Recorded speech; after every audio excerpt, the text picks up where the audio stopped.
Hello friends, welcome to my YouTube channel sky notes. Friends, आज के lecture में हम संस्कृत व्याकरण का एक टॉपिक प्रत्यय प्रकरण के बारे में पढ़ेंगे।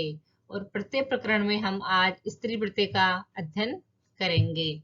और इससे पहले वाले दो लेक्चर थे, लेक्चर नंबर 10 और लेक्चर नंबर 11। उनमें हम उन दोनों लेक्चर्स में हमने कृदंत प्रत्यय और तद्धित प्रत्यय का डिटेल से अध्ययन किया था। और जो इसकी लिंक है वो आपको डिस्क्रिप्शन बॉक्स में मिल जाएगी, तो बने रहिए मेरे साथ। चलिए शुरू करते हैं। स्त्री प्रत्यय, स्त्रीलिंग बनाने वाले प्रत्ययों को ही स्त्री प्रत्यय कहते हैं। स्त्री प्रत्यय धातुओं को छोड़कर अन्य शब्दों, संज्ञा, विशेषण आदि सभी के अंत में जुड़े होते हैं। जो स्त्री प्रत्यय होता है वो धातुओं में नहीं होता है। जो संज्ञा, विशेषण है, इन सभी के अंत में जुड़ा होता है धातु को छोड़ करके। शब्दों को स्त्रीलिंग वाची बनाने के लिए टाप, गीस, गीप आदि प्रत्ययों का प्रयोग होता है। इन प्रत्ययों से बनने वाले शब्दों को स्त्री प्रत्यांत कहते हैं, जैसे रमा, उमा, अजा आदि। ये स्त्री प्रत्यांत शब्द हैं। अब देखते हैं स्त्री प्रत्यय कौन कौन से होते हैं। सबसे पहला है टाप प्रत्यय। टाप प्रत्यय का प्रयोग पुल्लिंग शब्दों को स्त्रीलिंग में बदलने के लिए किया जाता है, इसलिए इस प्रत्यय को स्त्री प्रत्यय कहा जाता है। जो टाप प्रत्यय है उसका प्रयोग पुल्लिंग शब्दों को स्त्रीलिंग में बदलने के लिए किया जाता है। अब देखते हैं, इसके कुछ एग्जाम्पल है नीचे।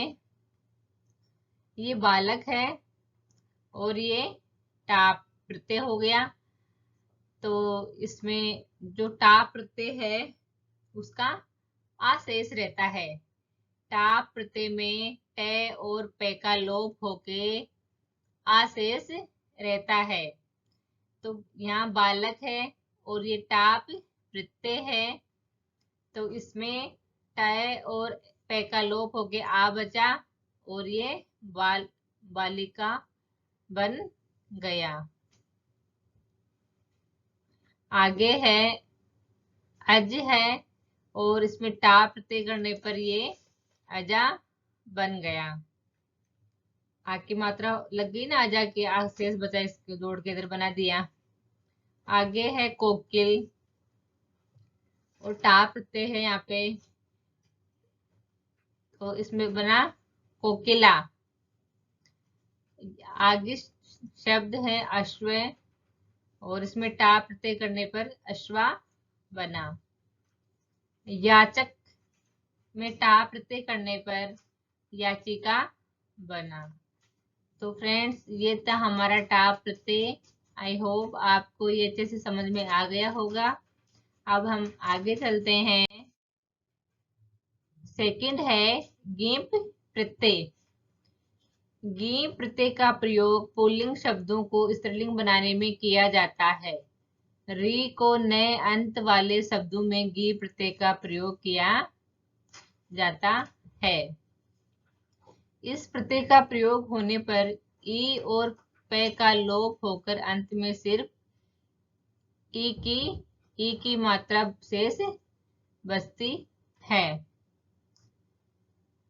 क्र का अर हो जाता है और न में कोई परिवर्तन नहीं होता है।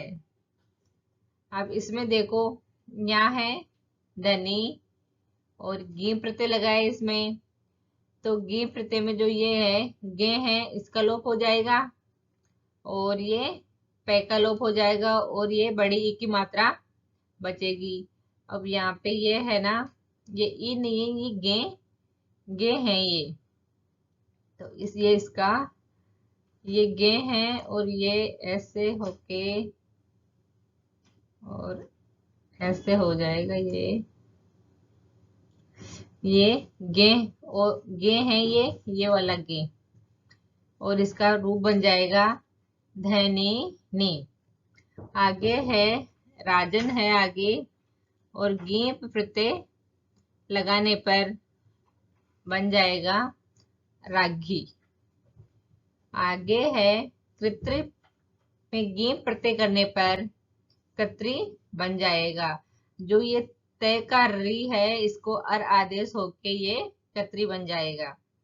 आगे है दात्री, और गेम प्रत्यय करने पर धात्री बनता है। गेम प्रत्यय का बड़ा ई शेष रहता है, गे और पे का लोप हो जाता है और धात्री शब्द बन जाता है। आगे है कुमार। कुमार में गेम प्रत्यय करने पर कुमारी बनता है। किशोर में गेम प्रत्यय करने पर किशोरी शब्द बनता है। मृग में गेम प्रत्यय करने पर मृगी बनता है। सिंह में गेम प्रत्यय करने पर सिंगी बना। और पितामह में गेम प्रत्यय करने पर पितामही बना। ये सब ये पुल्लिंग शब्द हैं और इनमें गेप प्रत्यय करने पर ये स्त्रीलिंग में बदल गए। देखो ये सिंह भी तो पुल्लिंग है और इसमें गेम प्रत्यय करने पर सिंगी स्त्रीलिंग का शब्द बन गया। ये मृग, किशोर, कुमार ये सब पुल्लिंग है और गेम प्रत्यय इनमें जोड़ा तो ये स्त्रीलिंग शब्द बन गए। तो आपको अच्छे से समझ में आ गया ये। अब आगे चलते हैं। तीसरा प्रत्यय है चाप प्रत्यय। इस प्रत्यय में च और पे का लोप होकर अंत में सिर्फ आ की मात्रा शेष बचती है। जो ये चाप है इसमें च का भी लोप हो जाता है, पे का भी लोप हो जाता है और केवल आ की मात्रा बचती है इसमें। सूर्य शब्द से देवतार्थ में चा प्रत्यय का प्रयोग होता है। अब यहाँ देखो सूर्य शब्द है और इसमें चा प्रत्यय किया तो च, जो चा का च है उसका लोप हो गया, पे का लोप हो गया और बचा आ। अब ये सूर्य और ये प्लस आ करने पर बना सूर्या। ए और आ को दीर्घ आदेश होके आ बन के सूर्य बन गया। आगे है फोर्थ गिन प्रत्यय। गिन प्रत्यय का प्रयोग होने पर ई और ने का लोप होकर अंत में सिर्फ ई शेष बचता है। अब यहाँ देखो गे का लोप हो जाता है, ने का लोप हो जाता है और बचता है बड़ा ई बचता है केवल इसमें। गिन प्रत्यय का प्रयोग होने पर ई और ने का लोप होकर अंत में सिर्फ ई शेष बचता है। नृ और नर शब्दों में गिन प्रत्यय का प्रयोग होता है। ये है ये नृ है और इसमें गेन प्रत्यय किया तो ये जो नृ का ये है री है इसको अर आदेश हो जाएगा और ये गेन प्रत्यय का ई बड़ा से लग जाएगा और ये बन जाएगा नारी शब्द निष्पन्न हो जाएगा इससे। नीचे नर है और इसमें गेन प्रत्यय करने पर भी नारी शब्द बनेगा। यहाँ है ब्राह्मण। ब्राह्मण में गेन प्रत्यय करने पर शब्द बनेगा ब्राह्मणी।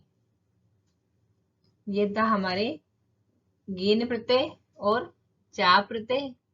अब आगे चलते हैं। फिफ्थ है गेस प्रत्यय। इस प्रत्यय का भी प्रयोग होने पर ई और से का लोप होकर अंत में सिर्फ ई शेष बचता है। जो गेस प्रत्यय है इसका जो ये गे है इसका लोप हो जाएगा और ये स है इसका लोप हो जाएगा और बचेगा क्या, ये ई बचेगा। सित और गोर शब्दों में गेस प्रत्यय का प्रयोग होता है। अब देखो यहाँ ये नर्तक है और इसमें गेस प्रत्यय करने पर बन गया नर्तकी, स्त्रीलिंग का रूप बन गया। ये पुल्लिंग है नर्तक और गेस प्रत्यय करने पर इसमें ये नर्तकी बना शब्द और ये स्त्रीलिंग का शब्द है नर्तकी।